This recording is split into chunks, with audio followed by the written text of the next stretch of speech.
Oke, Assalamualaikum warahmatullahi wabarakatuh. Selamat pagi, salam sejahtera untuk kita semua. Kita akan mulai kuliah hari ini untuk Big Data Science, yaitu tentang konsep social network. Ini gambarnya kelihatan penuh apa enggak? Iya Pak, kelihatan kelihatan. Oke. Ya, soalnya di saya kelihatannya kepotong, tapi ya udah nggak apa-apa. Oke, sekarang kita mulai untuk konsep social network. Tapi seperti biasa, kita lihat dulu agenda kita hari ini apa.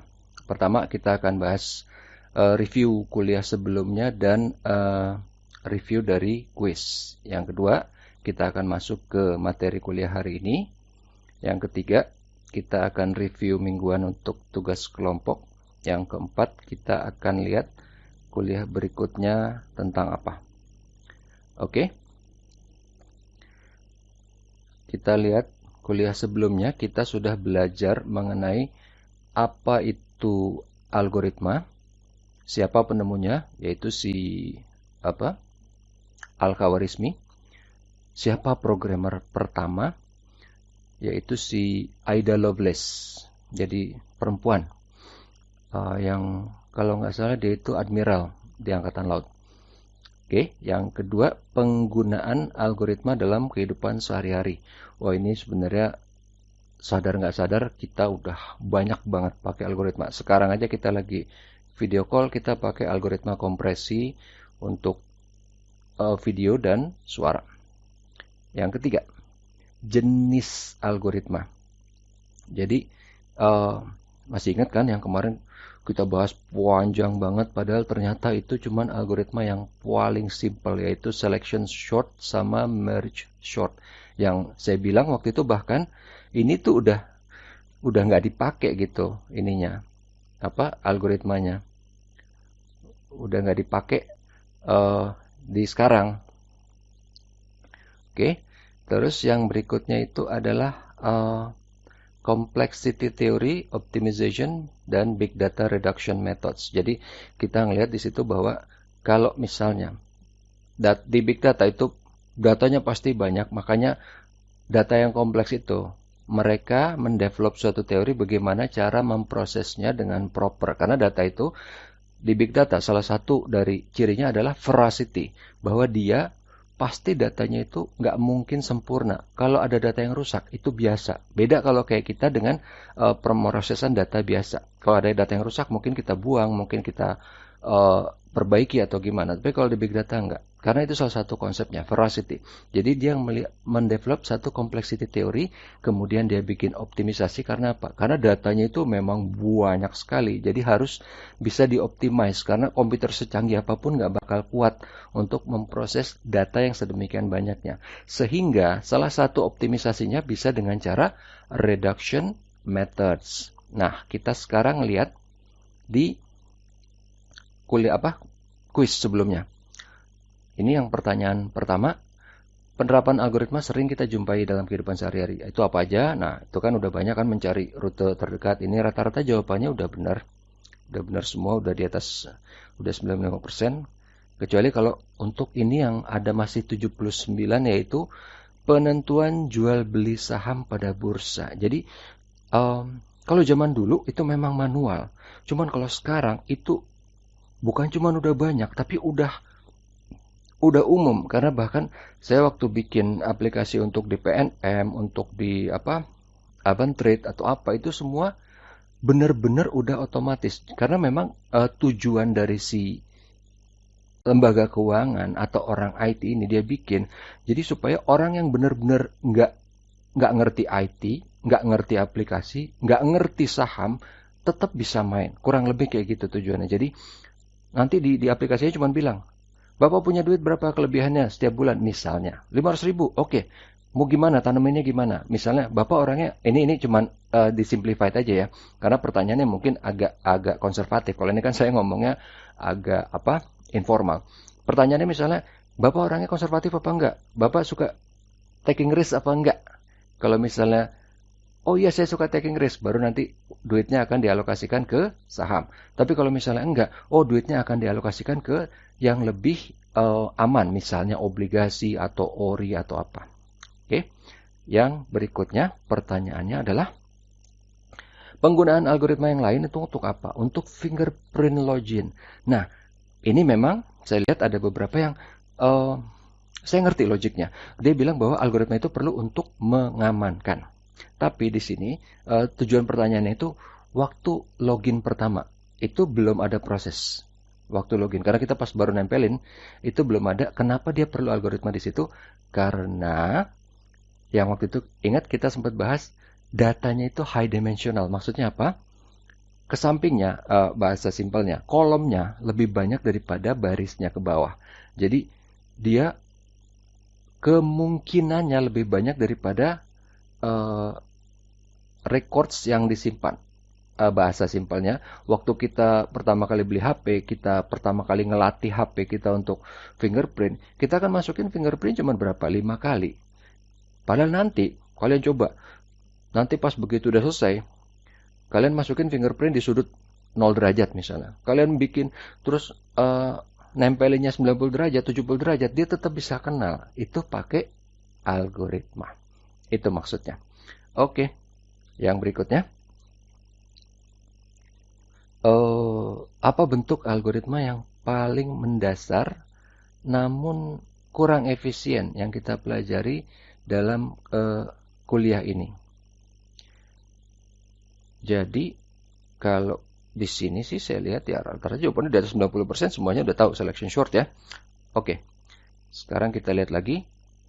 Dalam algoritma selection short, apabila jumlah variabelnya berjumlah 20, berapa langkahnya? Kan kita ingat tuh rumusnya. N kuadrat. Jadi kalau 20 pangkat 2, hasilnya adalah 400. Oke.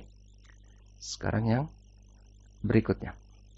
Nah, ini bahkan udah di atas 95% semua udah tahu ya. Jadi, untuk Big Data, menekan ukuran Big Data adalah dengan kompresi.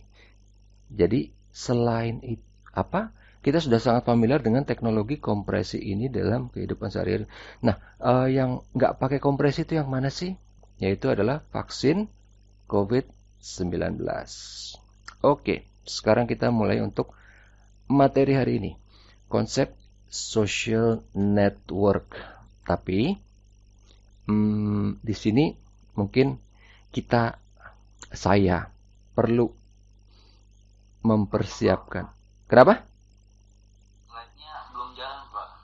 Slide-nya belum jalan? Sebentar.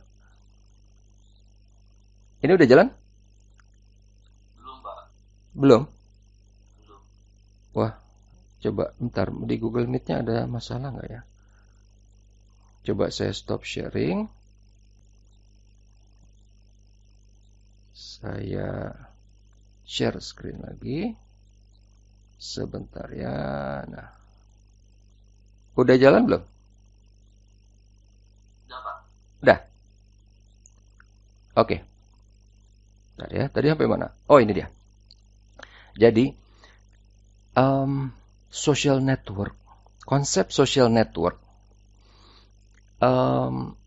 Kita akan ngebahas grafik database. Jadi, ini berapa kali saya bikin training. Orang rata-rata kaget. Bukan apa-apa. Karena bayangannya, graf database, gampang lah. Jadi, saya perlu wanti-wanti. Ini agak jelimet. Bukan masalah rumit dari angka, enggak. Ini pertama jelimet dari istilah sama dari visual. Maksudnya gimana? Nanti kita akan lihat. Jadi, nanti kalau misalnya kalian ada yang nggak ngerti, langsung aja tanya. Karena emang ini untuk benda, tanda kutip, benda yang sama, itu nanti kata-katanya bisa beda, istilahnya bisa beda tergantung dari konteksnya. Oke, nggak apa-apa. Sekarang kita lihat dulu, kenapa sih orang ngambil data dari social networking? Gitu. Jadi, karena pertama, di social network kita lihat apa sih? Social network itu secara definisi itu banyak. Bisa berarti network dari orang, komputer, komunikasi, ekonomi, ekspor, atau mungkin pasokan, atau mungkin knowledge. Dan di network itu maksudnya adalah objek dan hubungannya. Jadi bukan cuma objeknya tapi juga relation, hubungannya. Jadi kalau orang kan secara bisa biologis, bisa kooperasi pertemanan atau membership, dan si SNA atau social network analysis ini fokusnya ke orang dan relasinya dan hubungannya. Oke. Basic research issue-nya di SNA ini, di social network analysis ini banyak dan memang penting secara strategis loh ya. Jadi mungkin kalau buat individu misalnya perorangan mungkin lihat nanti bisa penting juga, saya akan kasih lihat. Tapi ini amat sangat penting buat siapa? Buat negara. Pertama, dia bisa ngapain? Community detection. Maksudnya apa? Kalau ini di barat itu banyak dipakai buat mendeteksi teroris. Kelihatan dari mana? Kita ambil yang simple aja.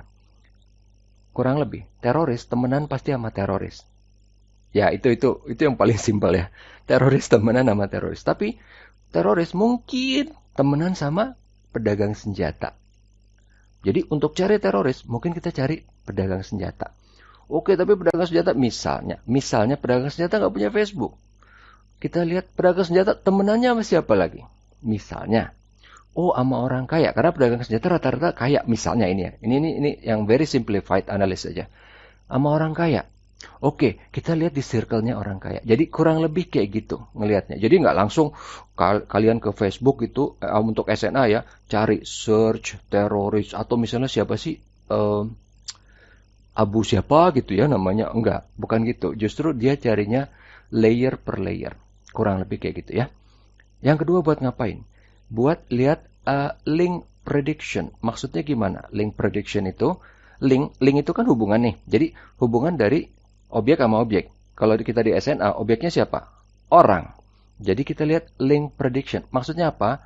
Kalian mungkin udah pernah ngalamin. Misalnya nih di Facebook temenan sama ABC, teman saya udah ada 100.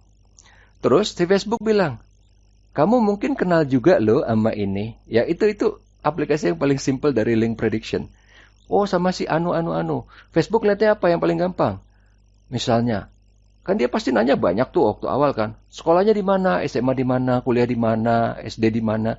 Nanti dia ngeliat tuh, SMA misalnya kayak saya contohnya. Saya SMA 34. Saya udah temenan di Facebook sama orang SMA 34. Tapi si Facebook lihat, ini ada orang SMA 34 yang saya belum kenal, yang saya belum temenan. Dia bilang, ini ada anak 34 juga nih. Mungkin kamu kenal gitu. Kurang lebih kayak gitu, simpelnya. Yang berikutnya, opinion formation dan opinion dynamics. Nah, ini penting buat negara. Maksudnya gimana? Jadi bisa kelihatan kan tadi SNA itu ngelihat bukan cuma objek. Dia ngelihat hubungan. Ini yang penting. Dia ngelihat hubungan. Hubungan itu apa? Bukan cuma masalah friendship. Misalnya, di network ini yang simple aja. Di network ini ada A, B, sama C. Yang dilihat bukan cuma A temenan sama B apa enggak, B temenan sama C apa enggak, tapi A ngeposting apa ke B? Sehari berapa posting? A ngirim message nggak ke B? Sehari berapa message? Kita belum melihat isi message-nya loh, belum melihat posting. Baru ngelihat berapa posting, berapa message. Sehari berapa, sejam berapa, sebulan berapa, seminggu berapa. Itu yang dilihat. Jadi dilihat di situ nanti baru ngelihat kontennya. Begitu dilihat kontennya, rata-rata orang ngomongin apa sih? Jadi kan yang diproses teksnya nih. Teks itu kan udah canggih, namanya natural language processing. Jadi contoh yang gampangnya, kalau kalian misalnya, saya lupa ya, saya udah ngasih contoh ini apa belum. Jadi kalian nyari misalnya monitor 50 inch, kalian cuma tulis, misalnya kalau kita monitor spasi 50 IN, dia udah tahu bahwa itu inch, dia udah tahu. Jadi dia akan cari bahkan di website yang cuma tulisannya monitor 50 tanda kutip 2. Karena itu artinya inch juga. Dia udah tahu. Jadi dia bisa langsung ngeproses natural language processing-nya orang. Sama juga dengan tadi. Dia memproses teks. Jadi kalau di SNA yang paling gampang, Kalau waktu itu kita udah pernah belajar, yang paling gampang proses teks itu apa sih? Cuman dua, biner, dua kemungkinan. Positif apa negatif. Kalau perusahaan kan cuman pengen taunya itu restoran atau apa ya, Giant atau mungkin apa Carrefour atau apa. Dia cuman pengen tahu ini ada 1 juta orang misalnya di Jakarta. Yang suka sama saya siapa? Yang suka sama Carrefour siapa? Yang nggak suka siapa? Yang suka mungkin ditawarin barang lain yang dia nggak pernah beli. Yang nggak suka mungkin ditawarin diskon misalnya. Atau ditawarin anything, apapun itulah. Ditawarin. Tapi intinya, kalau untuk si bisnis itu gampang, cuma dua kan. Dia cuma perlu tahu suka apa nggak suka. Tapi kalau untuk pemerintah mungkin agak lebih kompleks. Dia pengen tahu, oke ini suka sama siapa? Suka sama pemerintah. Pemerintah yang mana? Yang sekarang? Yang kemarin? Apa yang kapan? Atau misalnya, suka sama pemerintah siapa nih? Yang Indonesia? Apa yang luar negeri? Apa yang mana? Gitu kan. Opinion dynamics itu apa? Opinion dynamics ini bagian yang lebih upgrade-nya dari si formation. Kalau formation kan dilihat nih, orang itu sekarang sama pemerintah lagi kayak gimana? Lagi suka apa enggak? Ini contoh yang gampang aja. Oh, lagi suka. Atau misalnya, oh lagi suka. Gimana caranya supaya dibikin tetap suka? Atau misalnya, kalau contoh yang lebih menarik, oh lagi nggak suka. Gimana caranya supaya jadi suka? Nah, gitu. Jadi, mungkin kalian sadar nggak sadar, itu kita digiring waktu di sosial media, nggak usah Facebook deh, di sosial media kita digiring untuk sesuatu. Misalnya, gimana caranya orang yang nggak suka? Oh, dikasih bukti. Ini loh, kita sekarang udah bangun ini, udah bangun ini, udah bangun ini. Oh, dikasih lihat semua kesuksesannya. Gagalnya pasti ada, tapi nggak diliatin. Gitu. Jadi ini meminjam bukan trik namanya, meminjam cara yang dilakukan bertahun-tahun dari dulu oleh siapa? Oleh rockstar, bintang film, bintang pemusik, selebritis. Jadi, karena apa? Di semua berita, kalau kita ngelihat misalnya kalian pengagum sepak bola misalnya, bintang sepak bola siapa sih? Ronaldo atau siapa? Messi atau Solskjaer. Ya, zaman dulu banget ya. Sekarang Solskjaer udah jadi trainer, udah mau dipecat malahan. Oke, tapi intinya para seleb ini kita lihat cuman beritanya di mana? Di sosial media. Ya kita nggak kenal, kecuali misalnya ada yang kenal tetangga gitu ya. Tapi kita nggak kenal. Yang di sosial media selalu yang bagus. Kita nggak lihat yang jeleknya. Begitu tiba-tiba dikasih yang jeleknya satu, wah ngamuk orang semua langsung. Karena apa? Ngerasa tertipu, kaget. Oh kayak gini orangnya bla bla bla. Kurang lebih kayak gitu. Jadi maka itu yang dipinjam sekarang ke mana? Ke opinion formation atau opinion dynamics di SNA, Social Network Analysis. Di sini masih menarik. Jadi contoh yang paling gampang, misalnya ini saya kasih contoh yang agak ekstrim. Misalnya, ada orang pemimpin di negara mana yang dia kalah tapi tetap populer. Karena apa? Dia memainkan di sosial media. Jadi dia kalah tetap populer. Biarin dia kalah. Mungkin nanti dia akan menggalang lewat apa, lewat militer, lewat mana. Tapi intinya, dia pakai cara lain. Itu waktu itu yang pernah dipakai di Amerika dengan Trump. Dengan waktu masih dia Trump lawan Hillary. Kurang lebih kayak gitu. Bentar ya. Ini ada suara tukang potong rumput di samping. Karena biasanya kalau pakai komputer suaranya bisa ke filter. Tapi yang ini nggak bisa. Jadi mudah-mudahan dia cepat. Oke. Yang keempat. Kita ngelihat apa? Influence propagation. Maksudnya influence propagation itu gimana? Jadi, influence propagation itu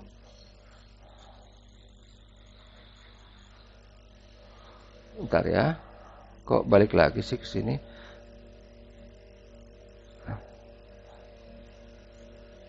Screen share-nya masih kelihatan nggak? Masih, Pak. Oke. Soal tadi ininya mati. Layar HP-nya dia mati tiba-tiba. Oke, sebentar. Tadi kan masih di link propagation. Influence propagation itu apa? Jadi, influence propagation itu kalau kita mau mempropagasi itu apa? Kita mau membombardir, brainwash, kita mau menyodorkan dengan paksa. Kita mau menyodorkan satu ide baru. Biasanya ini dipakai orang untuk masalah religius. Jadi misalnya untuk ada agama baru, kayak dulu waktu itu siapa ya, Lia Eden atau siapa gitu, dia mau apa nawarin agama baru, caranya adalah dengan cara seperti itu, influence propagation gimana? Jadi kurang lebih caranya pasti pakai opinion formation sama opinion dynamics. Jadi misalnya dia bilang, oh ini loh agama baru, ini bagus. Jadi agama yang selama ini yang ada itu salah, bla bla bla. Kurang lebih kayak gitu. Itu yang very simplistic approach-nya. Tapi dia pasti akan pakai cara-cara lain menggabungkan dengan psikologi. Tapi intinya adalah menyodorkan hal yang baru yang biasanya amat sangat intim dengan orang. Religion agama tuh kan intim banget kan, orang nggak setiap hari berubah agama gitu. Orang mungkin tiap 4 tahun bisa berubah presiden, tapi orang nggak bisa berubah agama even tiap hari, mungkin tiap 4 tahun enggak. Tapi makanya kenapa dibilangnya propagation, supaya orang ini akan dibombardir sampai nanti mindsetnya berubah. Kurang lebih kayak gitu. Stability of network itu apa? Stability of network itu akan dilihat, ini again pentingnya biasanya buat negara, lebih buat negara, buat bisnis nggak terlalu penting. Tapi dilihat nih, di network, misalnya di Facebook, dilihat nih yang orang Indonesia, stabil apa enggak? Maksudnya gimana? Stabil apa enggak? Misalnya, dikasih isu tertentu, wah kalau langsung ngamuk, itu nggak stabil. Kurang lebih kayak gitu. Itu yang gampang ya, very simplistiknya ya. Jadi kenapa nggak stabil? Nanti baru dilihat kan, demografi analisisnya, sosiologinya gimana. Kenapa nggak stabil? Berarti ada isu-isu tertentu yang bisa bikin nggak stabil. Inilah yang dipakai oleh negara maju. Kalau zaman dulu, orang nyerang itu perang. Kalau sekarang nggak perlu. Dia tinggal lihat stability networknya di negara yang dia mau serang kan. Oh, negara ini kalau dikasih isu A, langsung nggak stabil. Udah kasih A terus, sampai biar berantem aja sendiri. Jadi negara maju nggak perlu repot-repot untuk nyerang kan. Ntar itu orang udah bonyok negaranya, baru dia datang. Kurang lebih kayak gitu. Very simplistic approach-nya. Oke? Sekarang kita lihat. Tadi kan what? Apa itu social network? Sekarang kenapa pakai data social network? Karena pertama, kalau kalian yang mungkin nanti mau ngambil skripsi, itu kan pasti udah kenal yang namanya data primer, data sekunder. Jadi di social network kalian dapat data first hand, ya. First hand itu namanya adalah data primer, benar-benar langsung fresh dari orangnya langsung kan. Yang postingnya, even misalnya dia cuma forward, tapi datanya langsung dari orangnya. Bukan dari badan, bukan dari apa. Kan kalau data sekunder misalnya data saham atau apa, kalian ngambilnya dari mana? Dari BEJ. Jadi misalnya data saham BRI, kalian ngambilnya di BEJ, padahal kan BRI. Udah diinput oleh BEJ, dimasukin, kalian ambil. Itu sekunder. Kalau yang primer, benar-benar langsung. Ya, kenapa? Sebentar ya. Slide-nya nggak jalan lagi. Oh, coba kalau gitu, ini saya matiin deh. Saya ganti sebentar. Ini screen sharing-nya saya stop. Saya coba pakai yang lain. Sebentar ya. Ini memang suka agak aneh ininya. Cuman soalnya kalau pakai si ini aplikasi yang satu lagi, WPS Office ini banyak iklannya. Jadi bentar ya. Dan dia pun agak lama ngeloadingnya.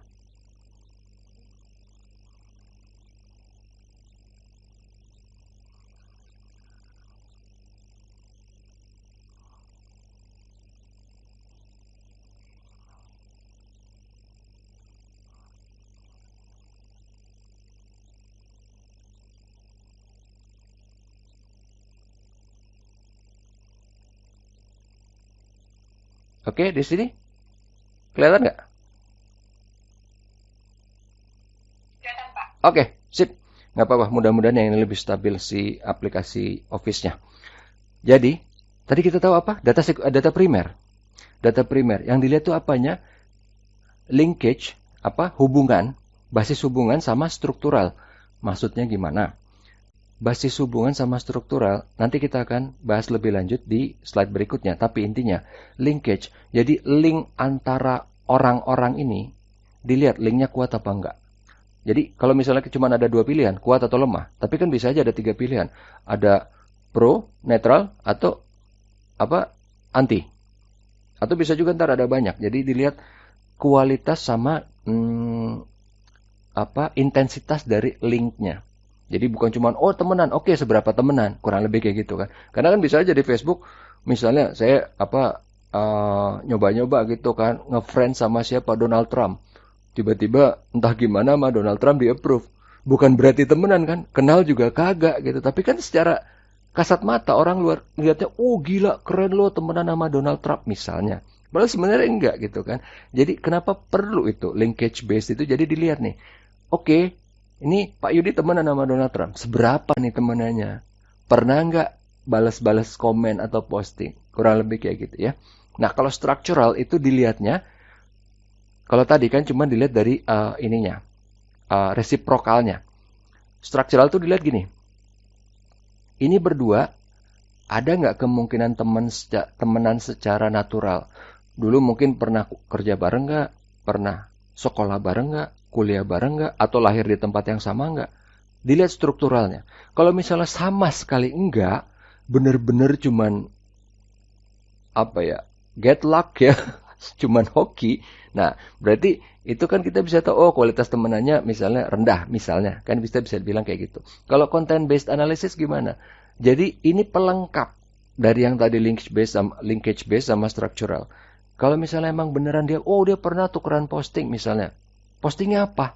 Akan dilihat, dianalisa kontennya. Postingnya itu ya benar, kalau cuma masalah berita politik ya semua orang bisa gitu tukeran berita politik kan, bukan berarti teman. Dilihat lagi, kalau misalnya dia tukeran foto waktu piknik bareng, berarti temenannya akrab nih, kurang lebih kayak gitu. Kita akan lihat di sini detailnya tadi saya udah jelaskan untuk masalah si linkage based itu seperti apa.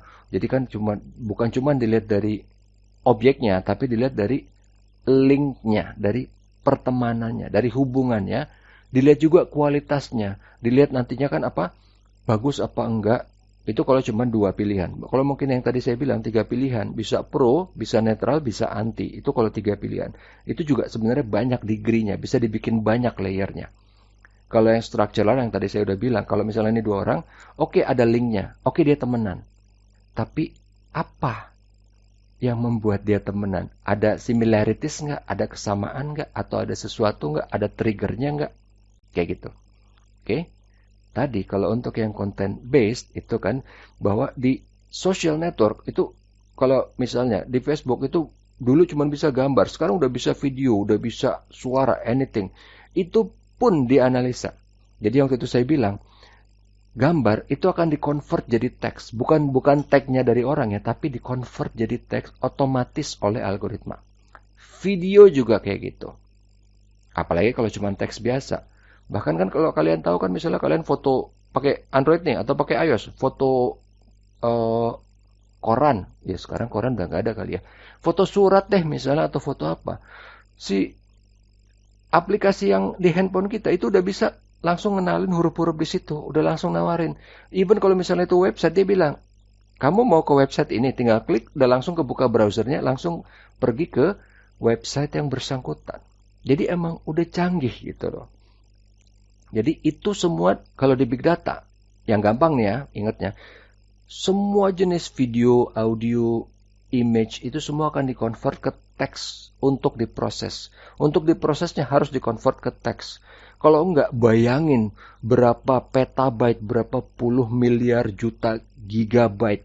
Nggak akan mungkin bisa. Mau secanggih apapun komputernya. Makanya kenapa di-convert ke teks. Oke. Nah, sekarang kita lihat. Itu kenapa tadi saya nggak pakai kalau si ini nih, aplikasi ini. Karena ikonnya jelek, tapi nggak apa-apa sih daripada hilang slide-nya. Mendingan ya ininya sedikit jelek ya. Karena ini harusnya di sebelah kirinya itu gambarnya, ikonnya gambar jaring laba-laba. Tapi nggak apa-apa lah. Oke, social network itu di sini analisanya kita pertama. Kita step by step dulu. Ingat kan tadi dari awal saya bilang, ini agak-agak rumit ini nantinya. Kita akan lihat dulu mulai dari dasarnya. Apa itu? Koneksi dari grafik. Terus yang kedua ketiga ini nggak terlalu.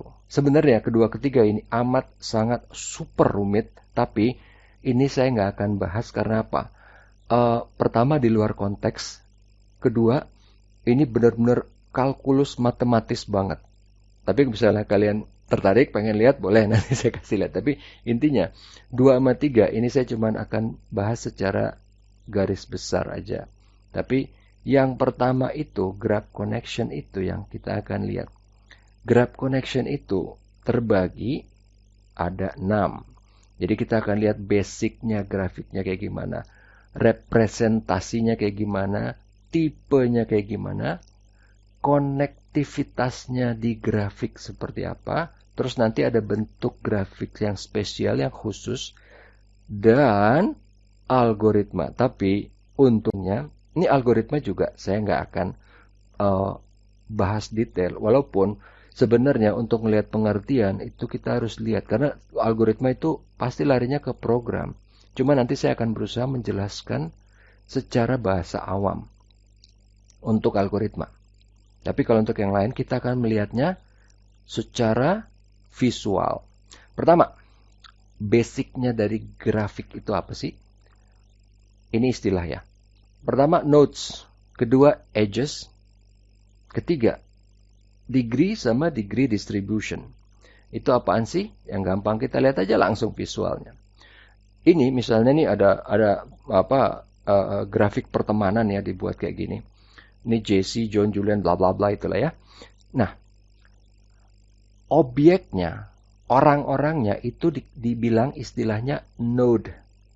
Node. Jadi kalau node-nya ada banyak bilangnya ya nodes. Plural ya. Nah, edge itu link-nya, garisnya. Si JC temenan sama Juan, itu berarti ada edge dari JC ke Juan. Jadi edge di sini ada banyak tuh kan, JC bisa ke John, Juan bisa ke Julia, tapi JC nggak temenan langsung ke Jack, atau John nggak temenan langsung ke Jack karena edge-nya nggak ada. Tapi nanti bisa di trace back John sama Jack, mungkin dilihatnya, oh John temenan sama siapa? Sama Juan, Juan sama siapa? Sama Julia, Julia baru ke Jack. Tapi intinya di sini kita cuma lihat node sama edge-nya. Berikutnya udah mulai agak aneh ya. Kita ngeliat ada 2 sekarang. Tadi kan kita cuma lihat, oke, ini ada nodes, ini ada edges. Sekarang kita lihat ini grafiknya. Ada 2.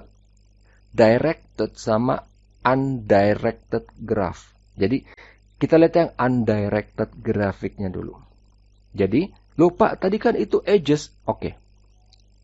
Jadi kalau dia masih kita ngebahasnya cuman secara umum itu adalah edge. Tapi kalau kita udah masuk ke analisa, biasanya orang akan lebih bilangnya itu sebagai degree. Jadi edge tadi dibilangnya degree untuk yang undirected ya. Karena nanti untuk yang directed dia dibedakan lagi, ada in degree, ada out degree. Oke?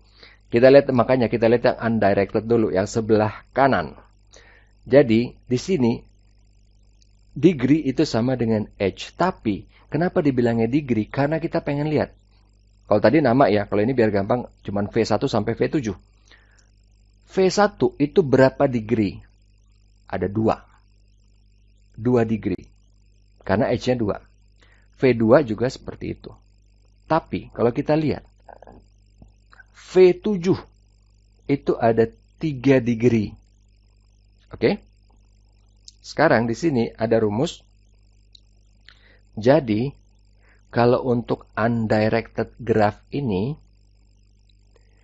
jumlah degree itu adalah 2 kali jumlah edges-nya. Karena gini, karena kalau edge itu cuma dihitung sekali. Kalau degree itu dihitung sesuai dengan nodes-nya. Contoh, V1 itu punya 2 degree. V2 itu kan padahal ada degree yang sharing mereka berdua kan. Tapi V2 itu dihitung juga 2 degree. Berarti kan ada degree yang terhitung 2 kali. Yang nyambung ke V1 dihitung oleh V1 dan dihitung oleh V2 juga kan. Oke. Jadi di sini kalau kita hitung, oke. Di sini V1 degree-nya ada 2. V2 degree-nya ada 2, berarti total 4. V3 ada 2, 6. V6 ada 3, 9. V7 ada 3, 12. V5 ada 2, 14. V4 ada 2, berarti 16. Total degree ada 16. Terus, total edge-nya berapa? Total edge ya kalau kita hitung 1, 2, 3, 4, 5, 6, 7, 8. Total edge-nya cuma 8. Berarti rumusnya benar. 16 sama dengan 2 kali 8. Kenapa rumus ini penting? Karena nanti ini kita baru melihat cuma 7 nodes. Cuma 7 orang. Dengan tipe link yang nggak terlalu rumit. Gimana kalau udah di Facebook yang nodes-nya ada miliaran? Jadi kalau kita pengen tahu di sini Oke, edge-nya ada berapa? Ada segini. Oh, berarti degree-nya ada 2 kali lipat ya. Kurang lebih kayak gitu aplikasinya. Nah, sekarang yang directed yang sebelah kiri. Kalau tadi dia cuma ngelihat degree. Dia cuma ngelihat nggak ada arahnya. Kalau ini degree itu ada arahnya. Contoh di V2. Dia tanda kutip, edge-nya ada 2 yang ke arah V3 kan. Kalau yang ke arah V1 ada 1. Jadi, tanda kutip, edge-nya si V2 ini ada 3 kan. Dan itu dibedakan. Ada yang out degree ke V3, ada 1 buah. Ada yang in degree dari V3, ada 1 buah juga. Ada 1 lagi out degree yang ke V1. Oke. Kalau di sini rumusnya lebih gampang. Jadi jumlah in degree sama dengan jumlah out degree. Kalau untuk yang directed graph. Oke. Ini baru mulai nih. Ini baru mulai. Ini belum ini. Ini masih direct indirect, bahkan itu nggak masuk ke dalam perhitungan. Nanti yang berikutnya baru agak lebih brutal lagi. Sebentar ya. Kenapa nggak mau pindah ini? Sebentar. Kenapa sih dia nggak mau pindah? Oke. Sekarang kita lihat graph representation. Representasinya ada apa aja sih di sini? Gimana cara kita ngelihat grafik itu untuk supaya bisa dihitung? Kurang lebih gitulah. Tujuan si graph representation ini kayak gitu. Dengan cara apa? Bisa dengan cara adjacency matrix, bisa dengan cara adjacency list, bisa dengan cara edge list. Oke. Nah, di sini kita udah mulai masuk agak sedikit matematis. Jadi adjacency matrix kayak gimana? Nah, ini kita balik lagi ke yang gampang, ke yang undirected graph tadi. Kan jadi kalau sekali lagi ingat yang saya bilang, kalau di komputer big data mau ngolah apa-apa pasti di-convert ke teks. Nggak mungkin yang diproses itu grafik atau image atau video atau audio. Enggak. Yang diproses selalu teks. Jadi grafik ini itu mau di-convert jadi teks supaya gampang dihitung. Cara yang pertama adalah dengan adjacency matrix ini. Jadi kalau kita lihat di sini, kalau kalian ingat ya zaman dulu SD kalau nggak salah mulai belajar matriks kan. Jadi ini gampang banget. Kita lihat. Pertama deh V1 ke V2. Itu ada hubungan. Di sebelah kiri kan grafiknya kita lihat. Nah, di sebelah kanan kita lihat matriksnya. Kita lihat dari baris V1 ke kolom V1 itu 0 karena nggak mungkin ada hubungan, sesama kan. Jadi dari baris V1 ke kolom V2 itu ada hubungan, berarti angkanya 1. Oke. Tapi nanti di V1 ke V3 ada hubungan nggak? Nggak, 0. V4, 0. V5, 0. V6, 0. Kolomnya kan. Dan di sini, satu data itu, satu link satu hubungan itu kerekam 2 kali. V1 ke V2, jadi baris V1 ke kolom V2, itu sama dengan baris V2 ke kolom V1. Sama-sama 1 kan angkanya. Jadi kerekam 2 kali. Jadi kekurangan dari si adjacency matrix ini di sini ada 2. Dia ada data yang 000 itu yang sebenarnya nggak perlu. Itu kan kerekam juga, terproses juga oleh komputer, dan semua data kerekam 2 kali. V1 ke V2 sama dengan V2 ke V1, itu kerekam 2 kali. Oke, ini yang kurang efisien. Yang berikutnya kita lihat itu adalah si adjacency list. Jadi kalau ini dia agak lebih simple dan intuitif. Dia cuma ngelihat pertama, node-nya siapa? Asalnya siapa? V1. Connect kemana? V2. That's it. Nodes-nya asalnya siapa? V2. Connect-nya ke siapa aja V2 nih? Ke V3, ke V4, sama ke V1. Dan seterusnya. V3, dia kemana aja? Ke V2, ke V4. Ini logiknya simple, gampang banget. Sekarang kita lihat yang berikutnya. Kalau edge list. Nah, ini kelihatannya lebih simpel, tapi ini yang lebih gampang diproses oleh komputer. Kalau tadi kan lebih gampang kita nalar, kalau ini lebih gampang diproses oleh komputer. Tapi kita ngelihatnya mungkin agak perlu diproses dikit. Gimana?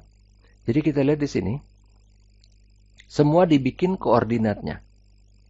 Yang ada hubungannya. V1, V2. Jadi ada nih V1, V2. Nanti di V2 ada V2, V3, ada V2, V4, ada V2, V1. Tapi V2, V1 di atas sudah ada. Jadi untuk yang sama dia nggak di yang cuman terbalik itu nggak ditulis ulang. Oke. Yang berikutnya. Jadi di sini kan kita lihat ke V3, V3 itu juga ada V3 P4, ada V3 V2 nggak ditulis lagi karena di atas sudah ada. Dan seterusnya. Oke. Kemudian kok ini nggak mau pindah? Oke. Tipe dari grafik. Ini ada yang paling gampang banget. Null graph. Maksudnya gimana null? Benar-benar blank, kosong. Nggak ada node, nggak ada edge. Ya sebenarnya nggak penting juga sih. Ya, ini cuma namanya tipe. Bilang oke, ada yang null. Null tuh benar-benar blank. Tapi beda sama empty. Kalau empty graph itu ada orangnya, ada node-nya, tapi nggak ada edge-nya. Edge-nya nggak ada, tapi node-nya ada ya. Oke, yang berikutnya directed, undirected, sama mixed graph. Tadi kita udah singgung kan di awal tuh. Jadi kalau directed seperti apa, undirected seperti apa. Kalau mix itu gabungan. Jadi dalam satu grafik ada yang pakai panah, ada yang enggak. Nanti kita akan lihat ininya. Oke. Terus di sini ada simple graph sama multigraph. Jadi kalau simple graph ya intinya biasa gitu, cuma satu. Kalau multigraph nanti grafnya ada banyak. Nanti kita akan lihat visualisasinya supaya lebih gampang. Ini yang di bawah kelihatan nggak nih weighted graph? Di saya soalnya nggak kelihatan. Nggak kelihatan juga, Pak. Ih, emang ini ya.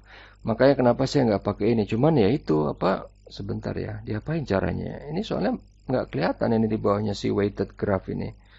Oh, sebentar. Kalau ini nggak ada pilihan untuk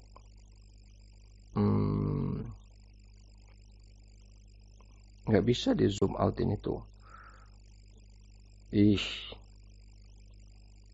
menyebalkan sekali. Sebentar ya, coba dia ada di mana? Ini ada di sini.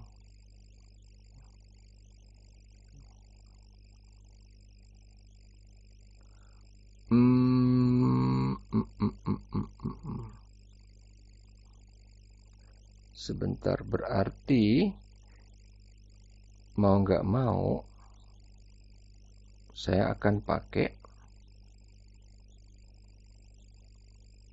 Coba kita lihat ini aja apa? Ya, hang. Tadi handphonenya ke restart. Wah.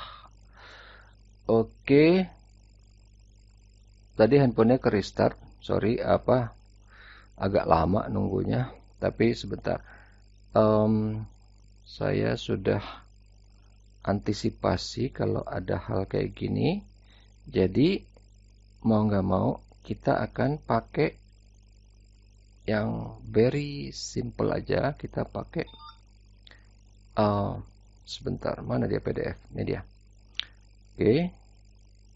Kita akan pakai ini aja supaya lebih stabil harusnya. Walaupun saya nggak tahu ini kenapa ya. Karena apa mungkin ngeri dia yang kita belajar masalah graf ini. Anyway, tapi sebentar. Oke, ini less than ideal, tapi mudah-mudahan ini lebih stabil, nggak banyak masalah, walaupun kayaknya agak-agak lambat. Aduh, ini lagi peduli lindungi ya. Sebentar. Jadi ini nanti ini kelihatan kan scrolling PDF-nya? Kelihatan. Oke, ya ini agak-agak primitif, cuman ya nggak apa-apa. Sekarang kita tadi di algoritma udah, basic dari edges ini udah, directed tadi kita udah bahas, adjacency matrix udah, adjacency list udah, edge list juga udah. Nah, tadi kita lagi ngeliat null sama empty. Directed, undirected kita udah tahu tadi yang ada arahnya.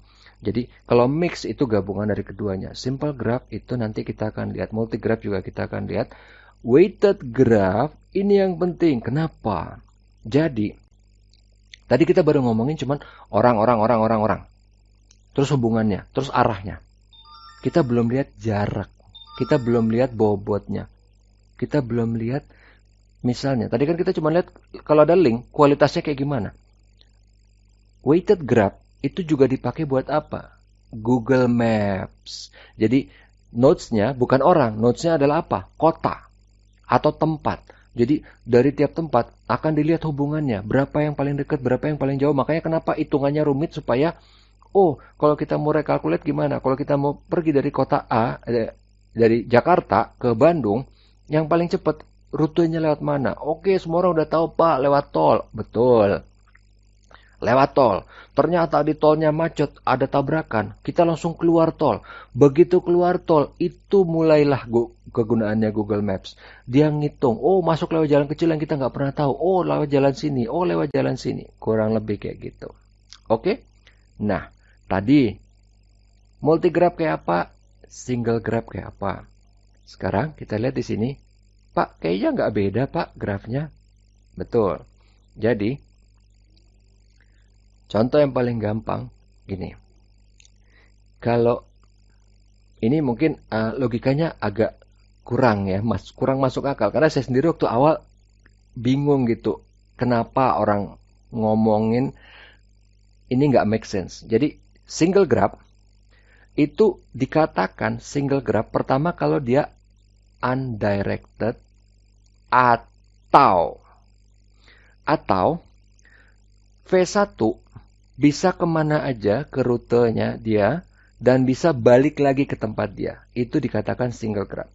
Nggak make sense sih, tapi that's the definition. Jadi V1 bisa pergi misalnya nih ke V2, ke V3, ke V6, V7, terus ntar balik lagi ke V1. Dia bisa balik lagi ke posisi semula.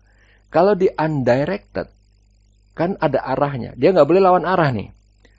V1 mau pergi ke V2 aja nggak bisa. Ya kan? Anggaplah V2 bisa pergi ke V1 ke kiri, tapi dia nggak bisa balik lagi. Jadi kalau multigraph itu kalau dia bisa pergi, tapi dia nggak bisa balik lagi ke tempat dia. Itu namanya multigraph. Agak-agak nggak masuk akal, tapi that's the truth.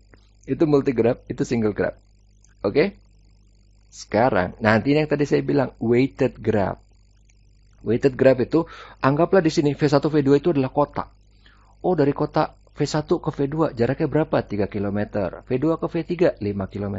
Jadi mungkin mau dilihat nanti V1 ke V6 yang paling dekat jaraknya lewat mana? Contoh nih ya, kita lihat nih kan. V1 ke V6 kan bisa lewat V2, V3, bisa lewat V7. Lewat V2, V3 ke V6 itu berapa? 3 tambah 5 tambah 1. 8 tambah 1, 9. Sementara kalau lewat V7 cuma 6. Berarti kita ambil rute V7. Ini very simple. Karena kalau di Google Maps, dia kan udah ngitung bukan cuma jarak. Dia juga ngitung kepadatan lalu lintas kan. Kan kalau di Google Map itu ada linknya itu kan ada warnanya. Biasanya kalau saya nggak salah, orange itu yang macet.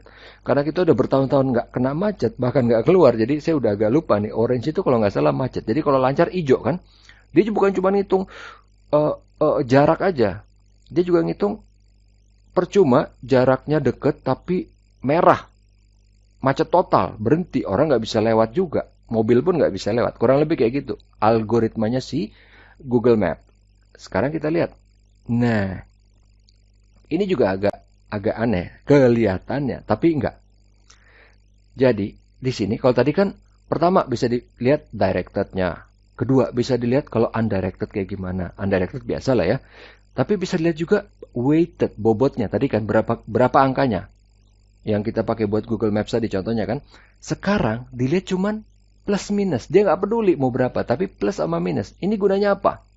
Ingat yang tadi saya bilang, social network analyst buat apa? Salah satunya, buat ngelihat, misalnya kamu selebritis. Kamu punya follower di Facebook, Instagram, whatever, itu di YouTube ada berapa juta orang? Kebanyakan nggak ya 100 juta? Anggaplah 60 juta orang. Kalian tuh nggak penting orang itu ngomong apa ke kalian. Yang penting cuman ini orang pro apa enggak sama saya. Ini orang positif apa enggak sama saya. Makanya di sini analisanya cuma 2, positif apa negatif. Jadi sama aja ini juga dipakai di militer. Jadi cuman dilihat, oke, ini musuh apa teman, gitu aja. Ini friend or foe, ini allied atau enemy, gitu aja. Karena nanti ini bisa penting. V1 misalnya musuh nama V2. V1 bisa ngambil keputusan misalnya V1 musuh nama V2. Tapi V2 punya teman, V4 misalnya. Temannya V2 pasti musuhnya juga dari V1. Kurang lebih kayak gitu. A friend of my enemy is my enemy. Ya. Itu kepakainya ya itu tadi kan, mungkin kalian pernah dengar tuh kata-katanya di mana, di mafia atau di mana, tapi itu juga dipakai di graf ini supaya dia bisa tahu, bisa ingat yang tadi apa, link prediction, bisa dia lihat. Karena di sini kan gambar ini nggak ada V4. Tapi misalnya V4 itu ternyata temennya V2. V1 udah bisa ngambil keputusan, oh V2 nih musuh saya, berarti V4 temennya V2 itu musuh saya juga, kurang lebih kayak gitu. Kalau untuk penerapan di militer. Oke, sekarang kita lihat konektivitas dari si grafiknya itu kayak gimana. Nah, ini ya itu tadi saya bilang dari awal. Rumit sih enggak, cuman apa ya? Banyak istilah yang tumpang tindih gitu. Ingat kan kayak tadi ada yang namanya edges, ada yang namanya degree, padahal sama gitu kan. Tapi nggak apa-apa. Ini kita lihat aja, karena toh ini saya rekam. Kalau ntar misalnya, Pak, saya ada yang bingung, oh ntar putar aja lagi ininya. Karena nanti seperti biasa, PDF-nya saya akan upload ke eCampus, audionya saya upload, link YouTube-nya juga akan saya kasih. Connectivity in graphs. Ada adjacent nodes, incident edges, traversing, walk path, connectivity, component, shortcut path, sama diameter. Wah, banyak banget Pak. Tenang, kita akan lihat satu-satu semuanya. Mudah-mudahan sempat waktunya hari ini. Tapi gak apa-apa. Ini sebenarnya nggak rumit, cuman istilah aja rame gitu loh. Adjacent nodes itu apa sih? Yang sebelah kiri ya. Jadi kalau ada 2 nodes yang tetanggaan, ya ini bahasa, kan kalau bahasa kerennya kan adjacent kan, bahasa Inggris. Tetanggaan deh pokoknya mereka berdua. Itu dibilangnya adjacent nodes, that's it. Gampang kan? Nah, kalau incident edges apa? Bahasanya doang kelihatannya rumit. Incident edges itu, kalau tadi yang tetanggaan adalah nodes-nya. Kalau ini, yang tetanggaan adalah edges-nya. Jadi kalau edges-nya ketemu di satu node, dalam hal ini si V itu, jadi edges yang kiri sama yang kanan ketemu di V, itu namanya incident edges. Tapi, kalau misalnya di grafnya directed, grafnya dia directed, itu cuman kalau, tadi kan kalau cuman ketemu di titik V kan, kalau dari U arahnya ke V, terus dari V itu arahnya ke W, itu baru insiden. Kalau misalnya dari U ke V, tapi dari W juga ke V, jadi panahnya ketemu di V di tengah, itu bukan incident edges. Nah, Rumitnya tuh kayak gitu-gitu, bukan masalah apa angka, karena angkanya itu pasti akan saya lewatkan. Walaupun angkanya sebenarnya lebih brutal lagi daripada ini hitung-hitungannya, tapi itu saya nggak masukin ke sini. Oke, yang kedua, ini yang berikutnya apa sih? Traversing. Ingat tadi ini traversing edge. Maksudnya gimana? Traversing itu istilahnya kalau misalnya ada edge dari satu node ke node lain. Udah, gampang kan? Itu V1 ke V2 itu traversing. V2 ke V1 itu traversing karena apa? Nggak ada arah kan? Jadi boleh lawan arah. Tapi V2 ke V3 itu traversing. Karena searah, boleh. Tapi karena di V2 ke V3 ada panah, ada arah, ini directed. Jadi V3 ke V2 itu is not traversing edge. Oke, gampang kan? Ya kalau kita udah sering sering nyetir di jalan, motor atau mobil, tahu lah, kan nggak boleh ngelawan arah kan. Jadi kalau misalnya ada forbidden, kamu nggak boleh traversing edge. Oke, ya gampangnya gitu aja. Kita ngeliatnya pokoknya V3 ke V2, itu forbidden, itu nggak boleh. Itu traversing edge. Oh, come on. Oke. Mati lagi, ntar. Ini masih kelihatan screen-nya? Masih, Pak. Oke. Soalnya tadi handphonenya tiba-tiba mati karena seperti biasa ya. Karena kalau kita nge-view PDF, soalnya dia nggak menganggap itu aktivitas. Jadi kalau berapa lama saya nggak pegang-pegang, dia mati. Kalau PowerPoint kan nggak. Anyway, tapi nggak apa-apa. Oke, yang berikutnya tadi traversing edge. Sekarang kita akan lihat. Oh, nah, ini sebenarnya nggak rumit. Coba kita lihat aja nih. V1, V2 ke V3 itu dibilang open walk. Dari bahasanya aja yang gampang. Pokoknya, dia kalau nggak balik lagi ke asalnya, itu namanya dibilang open walk. Oke? V1, V2 ke V3. Dia nggak balik kan? Nggak balik ke V1. Itu open walk. Tapi kalau V1 ke V2 ke V3, terus ke V6 ke V7, balik ke V1 itu dikatakan closed walk. Karena dia balik ke V1. Balik ke V1 ini kan nggak cuma lewat V7. Bisa aja yang bawahnya nih. V1 ke V2. Jadi dari V1 ke V7 ke V6. Terus balik ke V7 lagi. Balik ke V1 lagi. Itu juga closed walk. Pokoknya intinya closed walk itu kalau dia balik lagi ke asalnya. Itu aja yang gampang dulu. Karena nanti rutenya ini, rute yang ke V7 sama ke V2 itu beda lagi, ada namanya lagi. Tapi pokoknya intinya yang gampang. Kalau closed walk itu kalau dia balik lagi ke asalnya. Oke? Karena nanti kita akan lihat istilahnya mulai banyak ini. Oke? Nah, sekarang kalau dari V1 ke V2 ke V3 itu dikatakannya sebagai trail. Karena nggak ada edge, degree edge yang tengah itu ya, yang ada angka 3 sama 5, itu cuman dilewatin sekali. Semua perjalanan atau path yang dilewatin sekali itu dikatakannya trail. Nah, kalau V1 ke V2 ke V3 ke V6 ke V7 balik ke V1, contoh yang kayak tadi slide sebelumnya, itu yang berbentuk segitiga itu dikatakan sirkuit. Closed trail. Closed walk-nya itu dikatakan sirkuit. Kalau tadi kan contoh di slide sebelumnya V1 ke V7 ke V6 terus balik lagi ke V7 ke V1 berbentuk garis, itu nggak dibilang sirkuit. Walaupun itu sama-sama dikatakan closed walk. Oke? Nah, kita tarik napas dulu. Saya tahu ini pasti awal-awal kalian pasti enormous agak wow, banyak banget ini istilahnya bla bla bla bla bla bla gitu ya. Nggak apa-apa, kita tenang dulu. Kita lihat dulu ini panah-panahnya, warna-warnanya sekarang udah mulai bagus, ada yang biru, ada yang hijau. Oke, kita lihat sekarang di sini. Kita ngelihatnya udah bukan nodes-nya. Kita udah ngelihat edge-nya. Jadi 3 ke 5 ke 1 itu dikatakan path. Karena dilewatin sekali. Nggak ada yang dilewatin 2 kali atau lebih. Nah, tapi ini balik ke yang tadi kan, sama kayak yang tadi si circuit atau closed walk. 3 ke 5 ke 1 ke 4 ke 2 itu dikatakan closed path atau cycle, sama kayak tadi circuit. Tapi kalau circuit yang dilihat node-nya, kalau ini yang dilihat edge-nya. Itu yang saya bilang kan.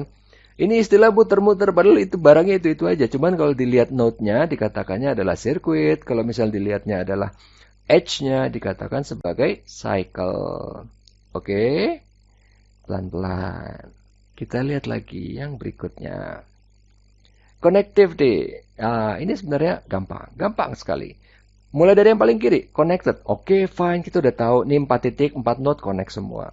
Kalau ada titik yang nggak terhubung, satu aja, grafnya udah langsung dibilang disconnected. Gampang. Connected, disconnected. Simple. Yang berikutnya. Kenapa?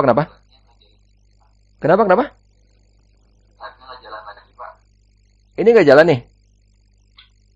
Iya, Pak. Oh, sebentar ya. Berarti apa mungkin, saya nggak tahu nih ya, saya nggak pengalaman pakai di HP sih ya. Tapi misalnya, coba ntar.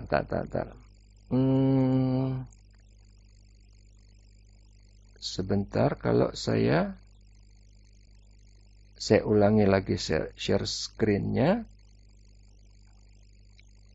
Mungkin ini ada hubungan sama privacy si Android supaya kita nggak lama-lama, nggak tahu lah. Sekarang udah kelihatan lagi nggak? Sudah, Pak. Oke, ya. Jadi di sini kan ada tadi kan kita udah bahas connected sama disconnected. Terus ada strongly connected. Sebelahnya lagi ada weakly connected. Bedanya apa? Gampang. Dua-duanya sebenarnya connected. Yang bedain apa nih? Yang bedain adalah kalau strongly connected, nodes manapun kalau pergi dia bisa balik. Coba lihat panahnya. Contoh V1. Dia ke V2, dia bisa balik ke V1 lewat mana? V1 ke V2, ke V3, ke V6, ke V1. Atau siapa? Yang lain misalnya. V5, kiri bawah V5. Ini yang strongly connected, yang C ya. V5, dia ke V4, V6, dia bisa balik lagi ke V5. Kalau yang weakly connected, dia nggak bisa. Lihat aja. Kita lihat sekarang yang D ya, weakly connected. Misalnya siapa nih? Contoh, V1. Dia ke V2. Dia bisa balik. Karena di situ ada garis melengkung kan. Tapi kalau V1, dia larinya ke V5. Dia nggak bisa balik ke V2. Dia bisa dari V5 diterusin nih ke V4. V4 ke V3. Tapi di V3 dia begitu ke V5, udah dia muternya di situ, dia nggak balik ke V1. Jadi di sini nggak semua node nggak bisa balik. Contoh V4 dia bisa balik kan, V4 ke V3 ke V5 bisa balik. Tapi node yang lain nggak bisa. Begitu ada node yang nggak bisa balik, itu dikatakan weakly connected. Oke? Jadi ada satu aja. Jadi kalau strongly itu semuanya harus bisa balik. Kurang lebih kayak gitu. Nah, sekarang kita akan lihat undirected sama directed graph. Tadi kan kita tahu kan kalau directed ada panah-panahnya. Kalau undirected nggak ada. Nah, di contoh yang A, yang sebelah kiri. Sebelah kiri. Itu ada sebenarnya kelihatan ada 3 grafik. Tapi ini adalah satu kumpulan grafik. Jadi dikatakan sebagai satu grafik dengan 3 komponen. Karena kan nggak berhubungan kan. V1, V2 sama V3 satu gerombolan. Karena kan ada edge-nya. Tapi V8 sendiri nih. Kemudian ada gerombolan berikutnya. V4, V5, V6, dan V7. Oke, ini adalah grafik dengan 3 komponen. Yang A. Yang B, itu adalah grafik, ini gabungan dengan 3 komponen yang strongly connected. Jadi gabungan. Kalau tadi strongly kita tahu kan bisa balik. Oke, kita lihat kan di sini tuh si V1. Dia bisa balik lewat V2, V5 balik ke V1. V4 pun juga begitu, bisa balik lewat V2, V5 ke V4. Jadi, kalau yang dia strongly connected, Jadi ini sama aja kayak yang sebelah kiri, sama-sama ada komponen, tapi komponennya masing-masing strongly connected. Jadi penggabungan dengan konsep dari yang sebelumnya ini, yang si weakly dan strongly connected. Jadi kalau ini di C itu kan strongly connected. Kalau misalnya dia ada beberapa elemen, itu dikatakan seperti yang ini. Jadi grafik dengan beberapa elemen, tapi masing-masing strongly connected. Jadi kan kalau kita lihat yang kiri, itu ada 3 komponen, tapi tiap komponen nggak berhubungan. Kalau yang strongly connected, tiap komponen berhubungan. Pasti ada hubungan, jadi nggak ada yang putus. Dan di tiap gerombolan, contohnya si V1, V2 ini, gerombolannya V1 ini, dia semua nodes-nya bisa balik. Termasuk yang sendirian tuh, yang V3, itu kan komponen sendiri tuh, V3 yang kiri kanan atas. Dia pun bisa balik, bahkan bisa balik ke dirinya sendiri. Yang bawah, di kanan bawah, gerombolannya V6, V8, V9, itu juga bisa balik. Strongly connected. Oke? Nanti kan kita mikirkan, Pak, ini ngapain sih Pak diputer-puter gini-gini? Nanti kita akan lihat kenapa. Ini contoh yang satu yang paling gampang. Jadi, kalau tadi kita udah bahas apa? Sirkuit, ya kan? Gitu kan, cycle. Ini tadi yang saya bilang, penggunaannya di mana? Di shortest path. Jadi akan dilihat nih, udah ada weighted-nya. Dilihat tadi kan, paling cepat lewat mana? Kalau cuma dilihat weighted-nya ya, cuma dilihat kilometernya. Oh, dari V1 ke V4 yang paling cepat lewat V7. Karena kan jalannya macam-macam. V1 ke V4 kan bisa aja lewat V2, V3, V6, V5, V4. Ya kan? Atau bisa lewat V1, V7, V6, V5, V4. Tapi yang paling cepat lewat V1, V7 ke V4. Shortest path. Oke. Nah, ini yang agak rumit. Wah, Pak, dari tadi emang udah rumit, Pak, semua. Iya, tapi ini agak lebih menggabungkan semuanya. Sebenarnya nggak semua sih. Jadi dia cuma lihat diameter. Maksudnya gimana dia lihat diameter? Jadi, kalau even dari definisinya, mungkin kita aja udah agak bingung nih ngeliat definisinya. This is the longest, shortest path. Jadi, kita akan lihat, tadi kita udah belajar shortest path di sini kan? Kita cari shortest path. Di sini, kita akan lihat semua shortest path. Contoh yang di sebelah, jadi contoh sebelah kanan tuh kan, V1 ke V3 semua sampai ke bawah. Kita lihat semua shortest path, kita ambil yang terbesar dari semua shortest path itu. Itulah definisi tadi yang di bawahnya ya. Length of the longest, shortest path. Jadi, kita daftar semua. Kayak tadi contohnya adalah kan ada adjacency matrix, adjacency list, tambah edge list. Kita lihat ini kan pakai edge list kan. Oke. Kita list semua satu-satu. V1 ke V2 itu berapa edge-nya? V1 ke V3 berapa edge-nya? Ada 2. V1 ke V6 berapa? 2. Demikian seterusnya sampai kita ketemu V1 ke V5 itu ada berapa edge-nya? V1 ke V5 yang paling dekat ada 1, 2, 3. Berarti ada 3. Di sini kan kita begitu udah list semua, kita ketemu semua shortest path, tapi yang paling besar adalah 3. Itulah diameternya. Oke? Nah, sekarang kita lihat ini ada spatial graph. Jadi, di spatial graph itu cuma dilihat kayak tadi. Sebenarnya ini kita udah bahas, kita udah lihat. Ya, kita akan lihat satu-satu masing-masing semua nih ya. Ini adalah dibilangnya kayak tadi, dibilangnya hutan. Kalau tadi kan kita bilang grafik dengan 3 komponen. Ini jadi adalah kumpulan dari grafik dari komponen itu. Forest yang containing 3 trees. Dianggapnya 3 trees. Ini sebenarnya sama aja kayak yang tadi, grafik dengan 3 komponen. Ini cuman kalau misalnya nodes-nya udah sedemikian banyaknya, kita udah nggak bilang lagi grafik dengan 3 komponen. Kita bilang ini adalah hutan, forest. Ada berapa trees-nya? Mungkin 5, mungkin berapa? Di contoh slide ini adalah 3 trees, 3 pohon. Oke? Gampang. Sekarang kita akan lihat lagi apa? Spanning tree. Spanning tree itu maksudnya gimana? Spanning tree itu kita ngelihat di sini, karena ini kan udah ada bobotnya, edge-nya masing-masing nih kan. Jadi kita lihat yang paling dekat, ini contoh ini V1 ke V5, yang paling dekat mana?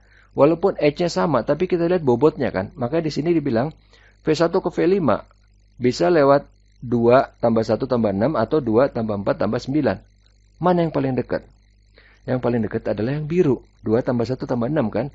Jumlahnya adalah 9. Sedangkan yang merah 2 tambah 4 tambah 9 jumlahnya berapa tuh? 15. Oke?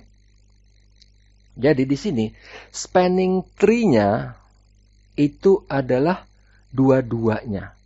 Alternatif, istilahnya ya kalau kita jalan, alternatif jalan, bisa kiri bisa kanan, kurang lebih kalau yang gampang gitu kan. Kalau kiri berapa nih, berapa kilo, kanan berapa kilo, dua-duanya spanning tree. Tapi kalau misalnya ditanyanya minimum spanning tree, berarti yang kita cari adalah yang jumlahnya terkecil. Oke? Gampang. Yang berikutnya, ini juga nggak susah, ini cuma ngeliat bedanya planar sama non-planar graph. Maksudnya gimana? Pokoknya kalau kita udah lihat grafiknya di sini, kalau yang non-planar itu ada edge yang berpotongan. Lihat kan yang gambar bintang itu kan? V5 ke V2 itu kan potongan dengan V1 ke V3 dan seterusnya. Tapi kalau yang graf yang sebelah kiri, itu nggak ada potongan kan? Nggak ada edge yang berpotongan. Simple. Cuman gitu aja kok. Oke. Sekarang kita udah mulai lihat makin ke dunia nyata aplikasinya, ini mungkin agak sedikit lebih rumit. Tapi nggak rumit-rumit banget.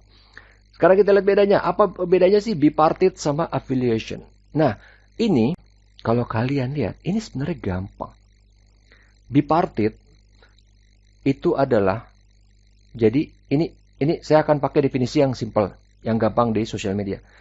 Bipartite itu, kalau saya temenan sama kamu pasti temenan sama saya. Contoh di Facebook. Kalau affiliation, contoh di Twitter. Kalau di Twitter, saya misalnya nge-follow kamu, belum tentu kamu nge-follow saya. Ya kan? Hubungannya searah. Ingat tadi, kenapa orang bikin-bikin yang namanya graph yang directed. Jadi, yang kiri bipartite Facebook. Yang kanan Twitter. Karena apa? Kalau di Facebook kita nge-friend, otomatis saya friend kamu adalah friend dari saya. Oke? Kalau affiliation enggak kan? Kalau di Twitter enggak. Saya nge-follow kamu, belum tentu kamu nge-follow saya. Ya kan? Hubungannya searah. Kalau kamu nge-follow saya, baru dua-duanya dua arah bolak-balik. Simple. Oke. Sekarang kita akan lihat regular graph yang kalau misalnya, yang dimaksud regular graph itu apa? Kalau tiap node itu semua punya degree yang sama. Karena kan tadi kita lihat grafik, degree-nya ada yang beda-beda. Ada yang 3, ada yang 2. Tiap node beda-beda. Ini kalau kita perhatiin, V1 3 degree. V2 3 degree. V3 3 degree. V4 3 degree. V5 3 degree. V6 3 degree. Semua 3 degree. Ini dikatakan sebagai regular graph. Oke? Berikutnya, kita lihat bridges. Apa itu bridges? Bridges itu adalah edge yang kalau misalnya dihapus, dihilangkan, maka graph yang tadinya connected menjadi disconnected. Contoh nih, ini pokoknya yang warnanya bold ya, yang edge-nya bold, itu adalah bridge. Kalau misalnya dia dihilangkan, contoh di kiri atas, V15 dan V16 langsung jadi disconnected. Sama dengan gerombolan V13 ini. Kalau dihilangkan jadi disconnected. Gunanya apa? Kalau misalnya, ini tadi ya, di kelompok teroris, ada berapa 10 orang dicurigai. Kalau kita pengen tahu, pemimpinnya siapa? Kalau kita udah bisa nebak bridge-nya, kita ambil satu orang. Diharapkan, gerombolannya langsung tercerai-berai. Itu penerapannya di dunia nyata. Kenapa sih Pak, ngapain repot-repot sama bridges? Karena itu tadi. Kita mau mendeteksi seberapa penting orang ini atau bridge atau hubungannya. Kalau misalnya bisa dicabut, bisa nggak kita buat gerombolannya tercerai-berai? Kurang lebih kayak gitu. Oke. Nah ini tadi saya bilang kalau algoritma kita nggak akan bahas lebih detail karena saya yakin sampai sini pun mungkin kalian masih perlu waktu buat mencerna. Apalagi kalau saya masukin traversal untuk algoritma ini. Tapi intinya gini. Kita cuma akan bilang, oke, di algoritma ini kan kita lihat ada banyak. Ada yang traversal, ada yang kita lihat kalau misalnya ini jaraknya gimana, kalau yang shortest path seperti apa, yang minimum spanning, tadi kan saya udah sempat bahas minimum spanning seperti apa. Kalau network flow jangan dibahas karena memang ini amat sangat rumit. Tapi intinya kalau network flow itu gunanya buat apa? Itu buat ini lalu lintas. Jadi kan tadi kan kita udah ngebahas bahwa di Google ini apa ada rute terdekat bla bla bla segala macam. Ini pertama dia prediksi, dia ngelihat. Jadi misalnya ada kemacetan. Ini contoh yang dipersimpel aja ya.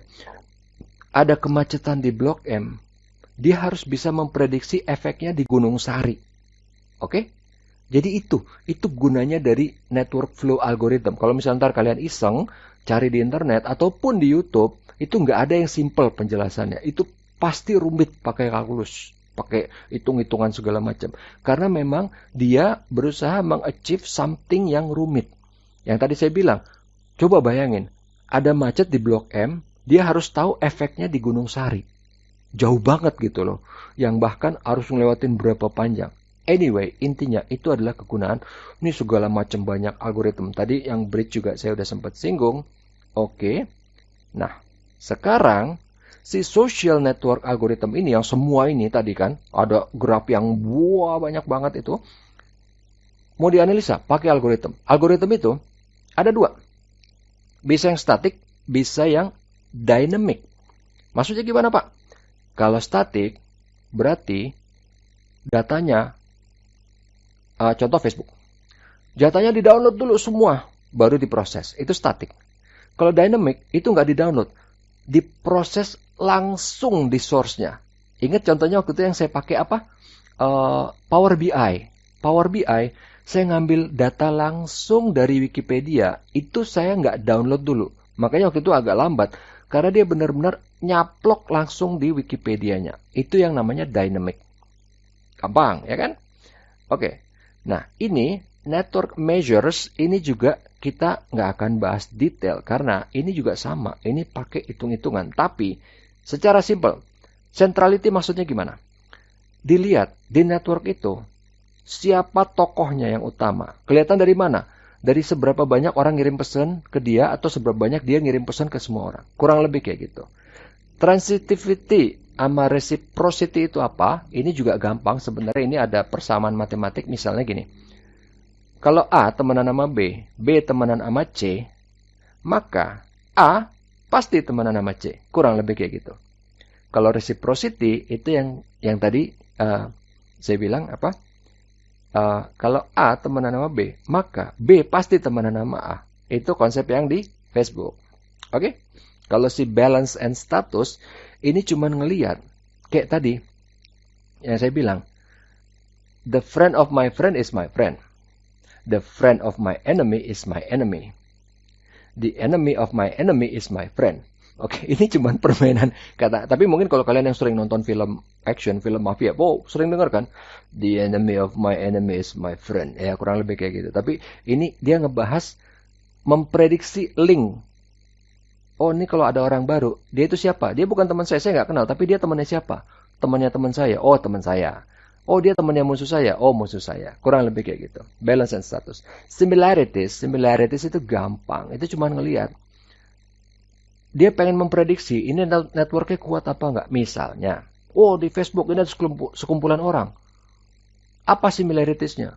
Oh, mereka sama-sama teman SMA. Terus apa? Sama-sama teman SMA. SMA dan SMP. Oh, berarti networknya kuat nih. Kurang lebih kayak gitu. Itu yang very simplistic analisisnya. Oke? Nah, ini sekarang kita akan melihat apa nih?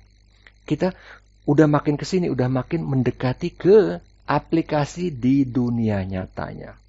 Jadi, di network model, itu kan tadi kita udah lihat titik-titik, nodes, edges, directed, undirected, anything gitu kan. Tapi, kalau di model network yang real world, itu dia benar-benar ngelihat modelnya adalah orang sebenarnya. Jadi, dia bikin model langsung, kalau kayak, anggaplah nih ya, di Facebook, dia bikin model, dia langsung ngelihat semua usernya. Dia langsung bikin model di situ. Simple, ya kan? Random graph, apa itu? Random graph yang simple itu gini. Saya ngeliat di Facebook, user ada banyak.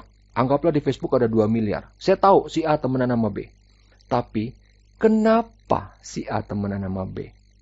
Mungkin kalau di dunia nyata si A gampang. Oh iya jelas, saya pernah ketemu. Mungkin si A sama B bukan teman kantor, bukan teman SMA, bukan SMP. Kenapa bisa temenan? Si A sama B bisa jawab. Mungkin kenyataannya, oh iya waktu itu ngopi bareng misalnya. Tapi saya yang mau analisa, saya nggak tahu. Data itu nggak ada. Makanya di network model, semua pertemanan yang timbul itu dianggap random. Karena apa? Data itu nggak direkam di Facebook ataupun di sosial media.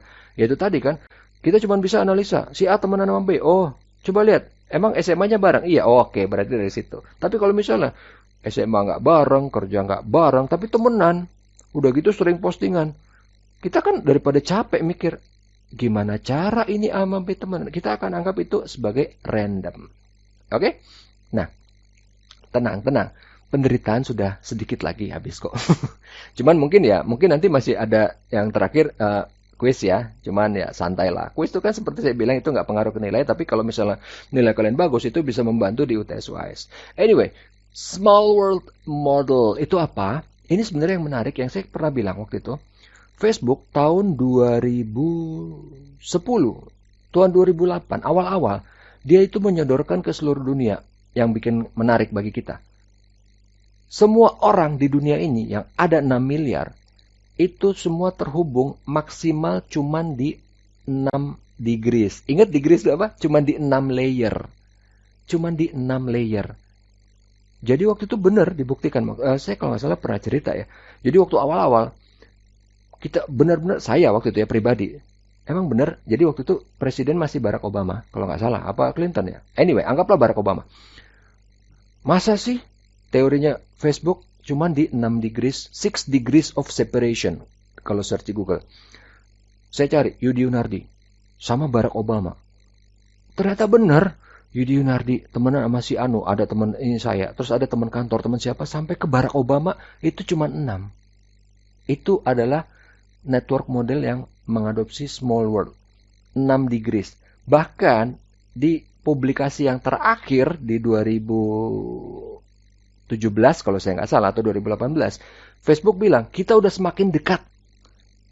Dulu tahun 2005-2010 itu 6 degree. Sekarang itu enggak, udah cuman 3,5 degree, 3,498.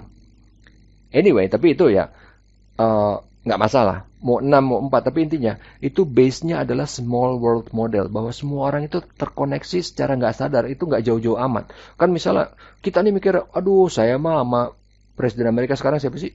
Joe Biden. Oh sama Joe Biden nggak mungkin lah deket gitu. Oh ternyata pas begitu dihubungin lewat Facebook deket. Maksudnya dilihat di Facebook itu nggak jauh-jauh amat gitu, cuman 6 degrees. Bahkan sekarang katanya cuman 3,498 degrees. Oke, yang terakhir ini adalah preferential attachment model. Maksudnya gimana? Kalau misalnya di satu grup yang kuat, ada masuk orang baru, diperkenalkan komponen baru, itu pasti akan langsung di embrace itu apa sih bahasa Indonesianya? Langsung disambut. Ini maksudnya gimana? Ini sedang menganalisa sifat orang yang cenderung KKN. Jadi kalau misalnya kalian ini baru udah masuk ke gengnya para koruptor, wah kalian pasti akan langsung disambut baik dan saling berteman. Karena apa? Kalian harus solid supaya kalau ntar ada KPK bisa saling menutupi. Kurang lebih kayak gitu, Atau pertemanan ini juga bisa di kaum yang elit, yang bourgeois atau apa gitu ya. Tapi intinya yang dilihat adalah preferential attachment model. Oke, sekarang kita sudah sampai di terakhir. Kita lihat ringkasannya ini adalah apa sih SNA itu? Kenapa kita SNA? Kenapa Social Network Analyst? Yang ketiga, kita ngeliat analisnya yang tadi banyak banget kan. Graph Connection, Network Measure, sama Network Models. Oke. Ada pertanyaan sampai di sini? Itu tadi ya saya bilang. Mungkin masih agak kaget gitu ngeliatnya. Wah, emang sih nggak ada hitungan. Tapi kok kayaknya jelimet banget. Memang betul. Tapi kalian harus tahu, Facebook ya, ini ambil contohnya yang paling gampang Facebook terus ya. Jadi Facebook itu terima data banyak banget. Oh, kalau kita posting cuman kata-kata fine, tapi kalau kita posting video, foto, gambar, dia proses. Tapi gimana caranya? Ya ini dia. Yaitu dengan cara semua dikonvert ke teks, tapi teks itu dianalisa semua dari asalnya apa, notesnya apa, bla bla bla, yang kayak tadi. Jadi itu kenapa Facebook bisa tetap gratis. Karena apa? Wah, dia tanda kutip, dia mainin data kita terus ntar dijual. Jadi jangan heran kalau misalnya wah Facebook tuh bagus ya, dia berjiwa sosial gratis. Enggak, untungnya gede banget. Oke? Ya. Nah, sekarang kalau misalnya seperti biasa, oh belum kepikiran Pak, masih mumet ngelihatnya. Oke, kalau seperti biasa, kalau ada pertanyaan bisa lewat fitur diskusi, bisa japri saya langsung lewat WhatsApp atau lewat email. Kita akan lihat nih, seperti biasa di review mingguan, oke. Apa? Di sini juga kalau misalnya, Pak, saya ada yang belum jelas atau apa, bisa ditanyakan. Jadi ini reminder aja karena setiap minggu pasti saya remind ya. Oke, untuk pemrosesan ini si kelompok A, kelompok B, kelompok C, kelompok D itu semua ada bagiannya masing-masing. Tipe datanya beda-beda. Jadi kan ada yang data bisnis, ada yang data bank, data keuangan, ada yang data penyebaran COVID. Makanya kenapa dibikin beda-beda supaya ntar kalian bisa melihat bahwa aplikasi dari big data ini itu sangat luas. Kalau saya boleh bilang, di semua aspek bisa diaplikasikan. Termasuk yang paling gampang di apa sih? Di pembuatan vaksin COVID. Oke. Tapi nanti, ini makanya kenapa waktu itu saya pernah bilang kan, kenapa sih Pak pakai yang canggih dong Pak? Mau pakai apa? Hadoop atau apa? Oh, tapi itu gede banget. Makanya saya nggak tega kalau misalnya, ayo kita semua install Hadoop ya, download dulu. Berapa giga Pak? 20. Tapi 20 giga itu belum semua. 20 giga itu baru core-nya aja. Ntar download lagi toolsnya berapa giga. Ntar download lagi apanya. Enggak. Makanya saya bilang, itu enggak. Tapi, nanti di pertemuan-pertemuan berikutnya, waktu itu ingat saya udah pernah kasih lihat Power BI. Nanti saya akan kasih lihat Orange. Nanti mungkin juga saya kalau misalnya sempat gitu ya, saya akan kasih lihat yang lain. Even kalau perlu misalnya Hadoop juga. Walaupun kalau lihat itu Hadoop itu tampilannya jelek gitu. Jelek banget tampilannya. Nggak graphical apa ya? Nggak graphical user interface. Benar-benar kayak kalau kalian pernah pakai R atau pernah pakai apa ya? eViews atau apa. Kayak gitu dia. Tampilannya menjemukan gitu. Oke. Di kuliah berikutnya kita akan membahas apa sih?